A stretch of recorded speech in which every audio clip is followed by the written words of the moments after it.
There's a thin line, sane and insanity. And I felt like I was teetering on that line, like something is happening to me, to my body that is otherworldly. Everything is leaving me. My mind is leaving me.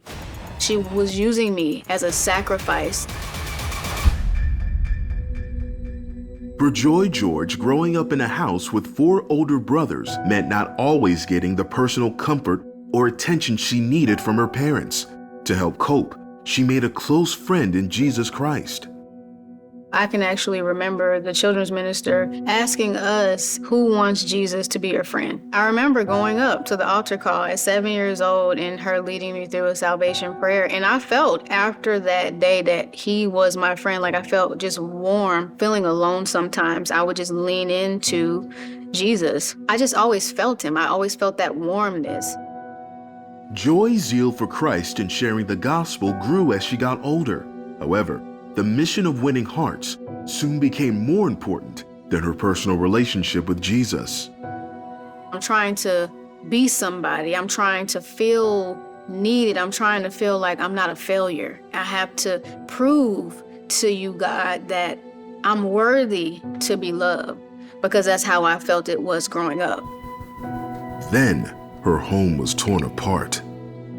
I was about 22 years old when my parents were in the process of a divorce. It shook my foundation. I felt like I didn't have a place to belong. Ended up going to Alabama to try to pursue ministry. She was given a tour of the Bible college by a woman who then offered for Joy to stay with her and her husband while she got on her feet. My parents was not happy. They were like, we don't even know this lady. But for me, I'm like, she works at the school. She interviewed me. At that point, I felt like they lost all of their credibility because they're going through a divorce. I just heard, you're trying to stop me from building my own life and doing what God has called me to do. Joy moved into their home in spite of her parents' misgivings. At first, it seemed like providence, but then strange things began happening. An uneasiness started to set in. I was just having dreams, demonic dreams, where I was always being pursued or chased by like zombies or demonic spirits. I just thought, well, this is demonic opposition because I'm in the right place. I remember her having a conversation with me, telling me that her husband's mother is a witch. So I just thought, okay, well, the mother must have an issue with the wife, so that has nothing to do with me. Then one evening, Joy returned to an empty house. A plate of food was in the kitchen with her name on it.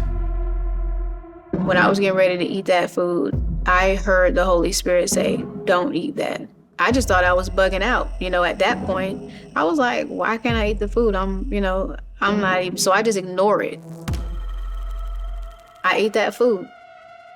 It was literally immediate. Like I could barely see. It was like blurry. So I'm like blinking my eyes like, what is going on? And so I lay down in bed shivering, and then I feel something like grab my abdomen, and I just feel cold winds going through my body. So at this point, now I know there was something in that food. I gotta get out of here, because now I know without a shadow of a doubt, it was her the whole time.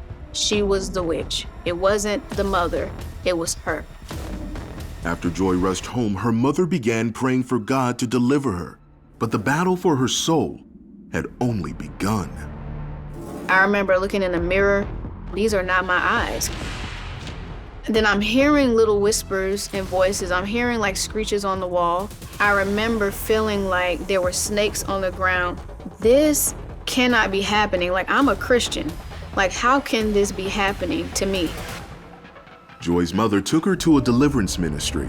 There, it was revealed through prayer that the witch was using Joy as a sacrifice to move up rank in her coven. Through the ministry's intercession, over the course of 6 months, the curse was finally lifted. Still, her faith was shattered. I felt like God abandoned me. How could you let this happen? I was angry at God.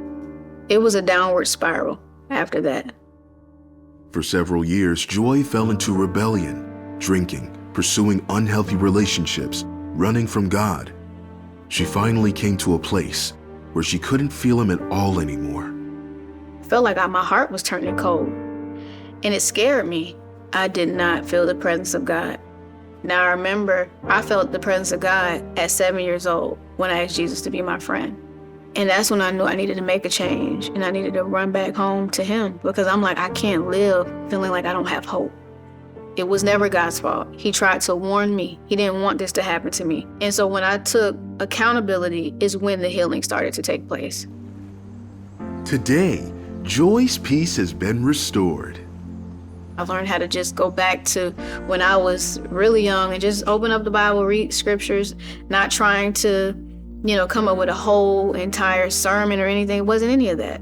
It was just, I'm this little girl in need of her father, and he has proven to me that he can be trusted, that he's here, and that he has never left me, even when I felt he did. God has a rescue plan in place for you. He will rescue you from yourself. He will rescue you from hurt, pain, things that you've endured, and he'll make it beautiful.